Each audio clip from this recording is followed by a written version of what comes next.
मग सुपडा 2-3 वेळा खालीवर केलं, सुपड्याला कळत बुसकट बुसकट फेकून द्यायचं, चांगलं चांगलं आपल्याकडे घ्यायचं. म्हणून सुपड्याला गुरु केलं. समजलं तुम्हाला? तुम्ही पाहिलं ना, भांड्यात घ्या, भांड्यात सुपड्यासारखंच आहे. ते भांड्या असं खालीवर केलं ना, तांदूळ झटकताना बरोबर बुसकट बुसकट पुढे जाईन आणि चांगले चांगले वागत, जे त्याला कळतं. आणि आपल्याला काम कळलं. दुसरी गोष्ट पुन्हा एक झाडाला गुरु केलं, झाडाला गुरु केलं. आता झाडाला गुरु केलं तर झाड कोणता गुण घेतला? आंबा आहे, बोर आहे. तुम्ही किती मोठा दगड फेकून आणा, तुम्ही कुऱ्हाडीना निम्म तोडा, तर त्याचं फळ मात्र तुम्हाला गोडच लागणार. त्याचं फळ गोडच लागणार. हे नदी गंगा यांना पण गुरु केलं. तुम्ही कसे असू द्या, तर तुमचं घाण पाप वाहून धुवून येणं हे त्याचं कर्तव्य. ते कधी म्हणले का, हे चाल तू दारुडा येऊ नको माझ्यामध्ये? म्हणले की ते तू लय पापी आहे, येऊ नको माझ्यामध्ये? म्हणले का नाही. म्हणून मात्र हे त्यांनी गुरु गुण घ्यायचे, गुण अवगुण नाही. गजानन महाराज चिलमूर्ती, मग आपण का त्या चिलमीकडे पाहिजे का आता? अरे भाऊ ते चिलमूर्ती. आज मात्र बाळूमामा बिडी माग बिडी लागायची त्यांना, बिडी माग बिडी लागायची त्यांना. हा, बिडी माग बिडी लागायची त्यांना. आणि गजानन महाराजांना चिलम लागायची. पण देव कसे झाले आपल्या? तर मात्र त्यांचं अनुकरण करतं म्हणून भगवान शिवप्रभूने हा गांजा प्याला, हा गांजा पेत बसला. अरे भाऊ त्याच्यासारखे आचरण आहे का तुझ्यामध्ये?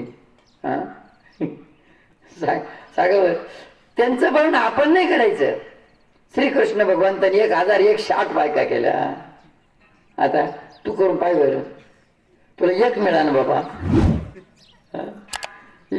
त्यांची बरोबरी करून सांग का आपल्याला? ज्या टायमाला 100108 काय त्या? आज मात्र एका राजाने त्या सगळ्या स्त्रियांना बंदिवासात टाकलं होतं, बंदिवासात टाकलं होतं. आजही मात्र प्रत्येकाच्या मनामध्ये एक शंकेचं भूत आहे, शंकेचं भूत आहे. म्हणून मग आता एवढ्या बंदिवासात टाकल्या त्या श्रीकृष्ण भगवंतांनी राजा असताना सोडवल्या. सोडवल्यानंतर त्यांनी काय सांगितलं का, राजाने आम्हाला बंदिवासात टाकलं, आता मात्र जसं रावणाने सीता नेली तरी मात्र सीता मातेचा स्वीकार रामाने केला, तरी लोकांनी टोचून टोचून मात्र तिला वनात सोडून द्यायला लावलंच की.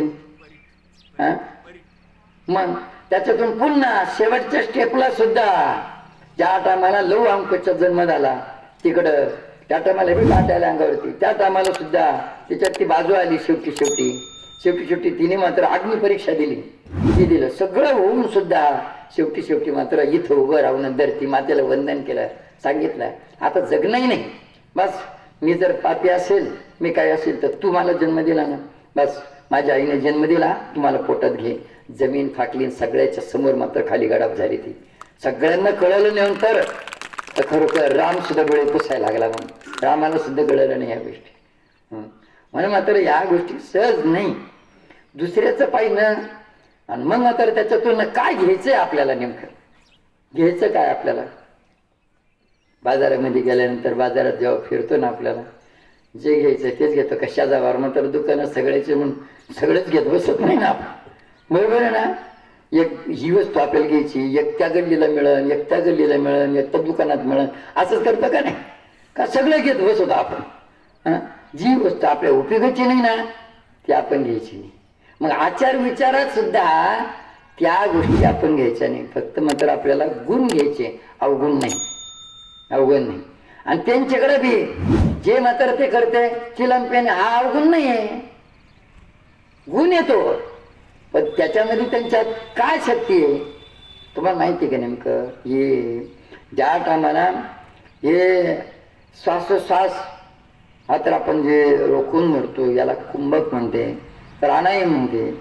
आता बीडी पिणं याला सुद्धा मात्र कुंभक म्हणते, प्राणायाम म्हणते. याच्यामध्ये नुसतं मात्र सटका वाढायचा, नाकातून दूर काढायचं नाही. हे त्याच्यामध्ये जेवढ्या वेळ मात्र तुम्ही श्वासोश्वास घेऊन, आता नाकाने असा श्वास घेतला, किती वेळ आपण श्वासमध्ये रोखून ठेवू शकतो. याच्यामध्ये वेगळी शक्ती आहे. श्वास जितकं तुम्ही दमानं घ्याल ना, जितकं दमानं घ्याल ना, तितकं तुम्हाला मात्र टाणा टोणा करणी कवटा भूत प्रेत पिशाची काहीच करू शकत नाही. आता हे तुम्ही कालच्याच